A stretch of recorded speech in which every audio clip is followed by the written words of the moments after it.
नमस्कार दोस्तों। दोस्ती एक ऐसा रिश्ता है जिसे आप खुद बनाते हैं, खुद ही आगे बढ़ाते हैं, खुद ही मिटा भी देते हैं। अब दोस्ती जरूरी नहीं कि तभी पक्की हो जब आप हम उम्र हों। ये किसी से भी हो सकती है, कभी भी हो सकती है। ये कहानी भी ऐसे ही दो दोस्तों की है। कहानी शुरू करने के पहले ही सब्सक्राइब की घंटी बजा दो, जिससे हर कहानी का नोटिफिकेशन सबसे पहले आपके पास आए। तो पहले मैं दोनों दोस्तों के बारे में थोड़ा आपको बता देती हूँ। एक है सुधीर, जिसे न काम करने की टेंशन न कोई फिक्र। सुधीर के लिए माँ बाप ने बहुत पैसा छोड़ रखा है और सही बात यह है कि इन्हें काम करके कमाने खाने की थोड़ी कम आदत है और मेहनत भी नहीं होती। तो जो भी पैसा माँ बाप ने कमाया है उसे ही इस्तेमाल करके अपना जीवन हंसी खुशी से निकाल रहा है। दूसरा है रघु, जो पढ़ा लिखा है पर कोई नौकरी देने को तैयार नहीं। माँ बाप दोनों ही भगवान को प्यारे हो चुके हैं और जिंदगी से लड़ने के लिए छोड़ गए। रघु को इन दोनों की दोस्ती की भी अजीब कहानी है। इन दोनों की दोस्ती रेड लाइट पर हुई थी, जब एक बार सुधीर अपनी कार से रात को ज्यादा पीकर रेड लाइट पर ही सो गया था। तब रघु ने उसे होश दिलाया, उठाया और उसी दिन से सुधीर जब भी उस लाइट से गुजरता रघु से मिलकर जाता था।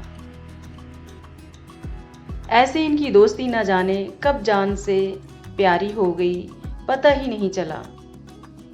अब आपके दिमाग में एक सवाल और होगा, ये रघु ज्यादातर रेड लाइट पर ही क्यों मिलता है? अरे भाई, ये भिखारी है जो और भी 4-5 लोगों के साथ मिलकर यह काम करता है और अपना और अपने साथियों का पेट भरता है। एक दिन सुधीर ने रघु से कहा, यार रघु, तुमसे मैं बहुत दिनों से एक बात कहना चाह रहा था, सोचा आज कह दूं। रघु, सुधीर, जानता हूं तू क्या कहना चाहता है, यही ना कि मैं ये सब छोड़ दूं और तेरे साथ रहने लगूं। सुधीर, जब जानता है तो मेरे साथ क्यों नहीं रहता? रघु, यार मैं यहाँ खुश हूं और मैंने बहुत दुनिया देखी है, और फिर इन सबको कौन देखेगा? इनका मेरे सिवा और मेरा तेरे सिवा अब है कौन? सुधीर पहले भी ऐसी कई नाकाम कोशिशें कर चुका था, पर रघु यहाँ से जाने के लिए तैयार नहीं हुआ। फिर सुधीर ने इस बात को खत्म करते हुए कहा, अच्छा चल, कोई बात नहीं, ये बात तेरी मान ली, पर तुझे भी आज मेरी एक बात माननी पड़ेगी। रघु, हाँ, इसके अलावा कोई भी बात मान लूंगा, तू एक बार बोल। सुधीर, मेरा मन है कि हम दोनों एक साथ पार्टी अटेंड करें, खूब नाचेंगे और पिएंगे। रघु, वैसे तो मैंने कभी पी नहीं, तुम्हें पता है, और यह डांस पार्टी वगैरह भी अच्छी नहीं लगती, पर तू कहता है तो तेरे साथ एक बार जरूर चलूंगा। पर कहते कहते रघु रुक गया। सुधीर भी समझ गया था कि रघु की ये किंतु परंतु पर क्या है, वह बहुत गरीब है और उसके पास ऐसे कपड़े भी नहीं हैं कि वह उसके साथ पार्टी में जा सके। सुधीर, यार अब पर के मत लगा, मुझे भी पता है कि तू क्या सोच रहा है। तू किसी बात की फिक्र मत कर, बाकी सब मुझ पर छोड़ दे। बस फिर क्या था, सुधीर रघु को अगली रात अपने साथ एकदम हीरो बनाकर ले गया और दोनों ने वहां खूब धमाल मचाया। रघु ने भी सुधीर के कहने पर थोड़ी सी पी ली थी। और बहक गया था। पर दोनों ने खूब मस्ती की, खूब नाचे और फिर सुधीर रघु से बोला, चल यार, आज तू मेरे घर चल, वहीं सो जाना। रघु, नहीं यार, आज मैंने तो बहुत खा पी लिया, पर न जाने मेरे साथियों का क्या हुआ होगा। उन्हें आज भरपेट खाना भी मिला होगा या नहीं। मुझे अब चलना चाहिए। सुधीर के लाख समझाने के बाद भी रघु नहीं माना, तो सुधीर खुद ही उसे रेड लाइट पर छोड़ आया और जबरदस्ती उन सब के लिए खाना भी दे दिया। यहाँ रघु ने भी सुधीर की बात मान ली और सबको खाना बांट दिया। ऐसी ही कहानी आगे चलती रही और दोनों की दोस्ती गहरी होती गई। पर एक दिन सुधीर का एक आदमी रघु के पास आया और बोला कि सुधीर की तबीयत अचानक बहुत खराब हो गई है और वह आखिरी स्टेज पर है।